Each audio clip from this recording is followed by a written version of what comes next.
walk into a store, not because you need anything, just to look. You tell yourself that. I'm just browsing. 20 minutes later, you walk out with a $1,200 phone. And it feels justified. It's faster. The camera is better. Battery lasts longer. It's not a waste. It's an upgrade. But something strange happens when you get home. You put the phone on your desk, and suddenly everything else looks wrong. Your old charger feels cheap. Your case looks embarrassing. Your headphones feel outdated. The phone didn't just upgrade your life, it downgraded everything around it. So you fix it. New charger, new case, new earbuds, and just like that, a $1,200 decision quietly becomes a $1,800 lifestyle shift. This is not bad spending. This is a system almost nobody sees, but almost everyone lives inside. And once you understand it, you start to realize something uncomfortable. You don't just buy things. Your things buy the rest of your life. There's a story from the 1700s. A philosopher, poor but content, receives a luxury robe as a gift. He puts it on, and suddenly, his desk looks ugly, his chair feels broken, his room feels wrong. So he upgrades everything, piece by piece, until he's broke again. He later wrote, "I was the master of my old robe, but I became a slave to the new one." Nothing has changed since then, except now, the system is faster, stronger, and designed against you. Let's bring this into today. You decide to get in shape. You buy a Peloton bike, $1,500. That's fine. Health is an investment. But now you can't ride it in old clothes. So you buy gym wear, then shoes, then a mat, then weights, then maybe a mirror, because the room doesn't look right. You didn't buy a bike, you bought an identity. And identities are expensive to maintain. This is what I call the upgrade trap. Most people think money problems come from big mistakes, bad investments, debt, low income. But that's not usually it. The real problem is quieter, more predictable, more dangerous.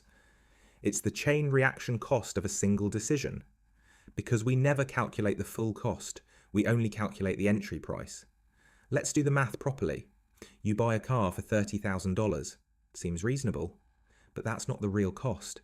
The real cost includes insurance, maintenance, fuel, parking, and something most people ignore: the lifestyle attached to the car.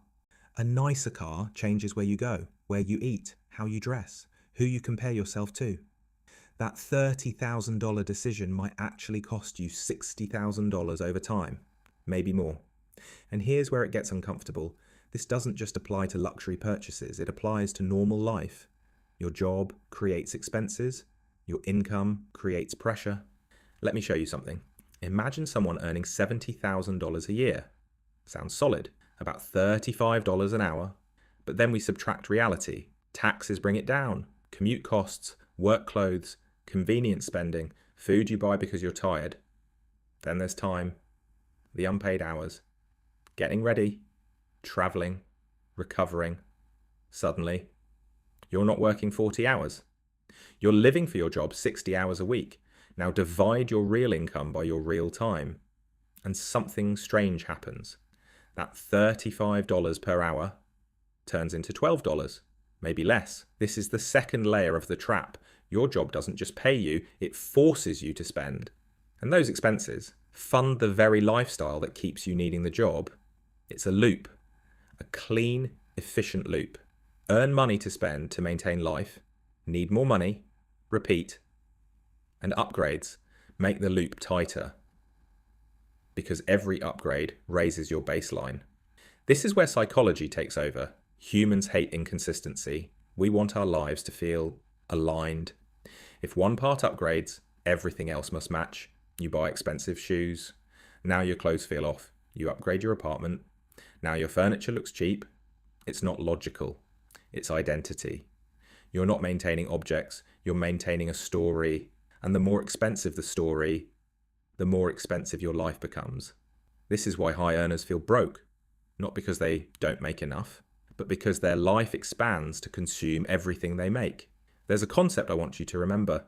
The burn rate, this is the minimum amount your life costs every month just to stay still. Mortgage, car payments, subscriptions, lifestyle. Most people don't calculate this number, they just feel it. And over time, it quietly grows. There's a man earning $200,000 a year. Nice house, nice car, private school. Everything looks perfect. But his burn rate is $12,000 a month. After taxes, he barely breaks even. He looks rich, but he's financially stuck. Now compare that to someone earning $80,000, but living on $40,000. One has status, the other has freedom. That's the difference. And the upgrade trap pushes you towards status every single time, because upgrades feel good. They signal progress. They make life feel like it's moving forward. But sometimes they're just moving your expenses forward faster than your income. So how do you break this? You don't stop buying things. That's unrealistic. You change how you see them. Before any upgrade, ask one question. What else will this require? Not just money, time, attention, maintenance. If you can't afford the full system, you can't afford the item. Second rule, anchor low. Your most visible items. Set the tone for everything else. Drive a slightly older car. Wear simple clothes. Keep your baseline modest, because a low baseline gives you freedom. A high baseline demands constant maintenance. And finally, understand this. Most financial traps don't feel like traps. They feel like rewards, a promotion, a better house, a nicer life. Each one feels earned, deserved, logical, until one day you realize something quietly. You're earning more than ever, but you can't stop. You can't slow down. You can't step away. Because your life now depends on your income continuing exactly as it is. That's the moment where the upgrade becomes the trap, and the people who escape it aren't the ones who avoid money. They're the ones who understand that every purchase isn't just a transaction. It's a commitment to a lifestyle, to a standard, to a future version of your life that now costs more to maintain. So the next time you feel like upgrading something, pause. Because the real question isn't, can I afford this? It's, what will this make my life cost tomorrow?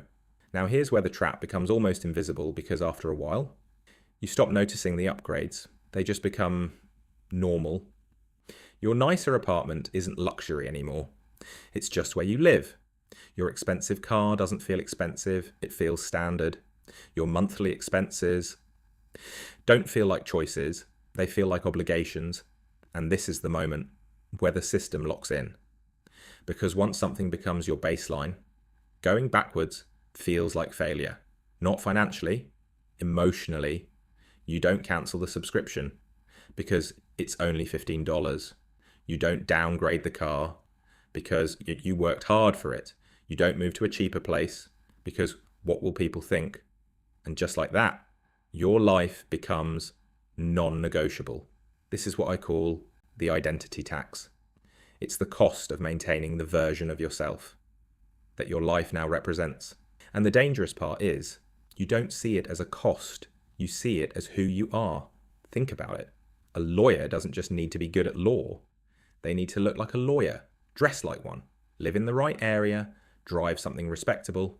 None of these are written rules, but they're enforced socially, quietly, consistently, and they cost money every single month. Now let's take this further, because the real damage isn't just in spending.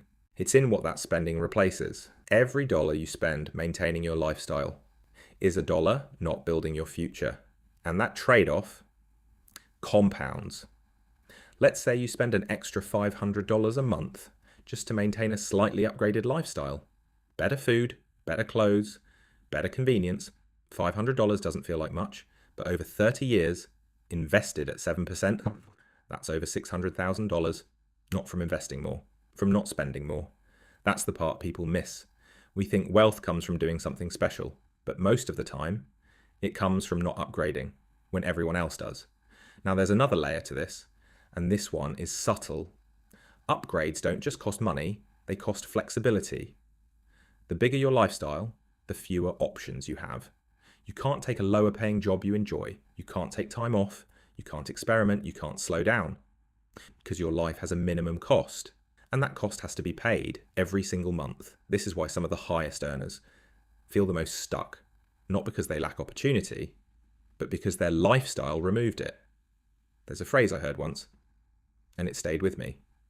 Luxury, once experienced, becomes necessity, and necessity is very expensive. Now I want to show you something simple. 2 people, same income, same city, same starting point. Person A upgrades consistently.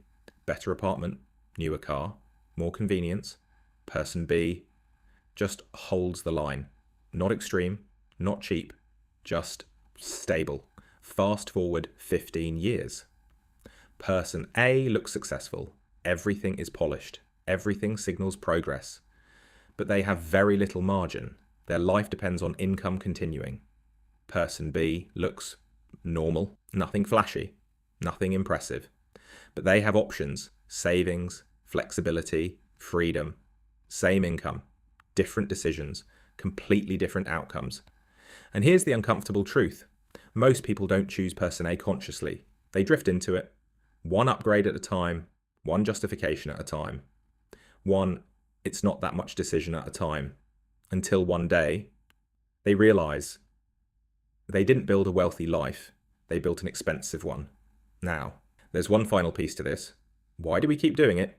Even when we know better, because upgrades don't just change your life. They change your reference point. Once you experience something better, your brain resets. The old version doesn't feel neutral anymore. It feels worse. That's why downgrading feels painful. Even when it's financially smart. You're not losing something, you're losing a feeling. And humans will pay a lot of money to avoid that feeling. That's the real trap. Not spending, not income. Perception. Now here's the shift, the one that actually changes things. Stop thinking of purchases as isolated decisions.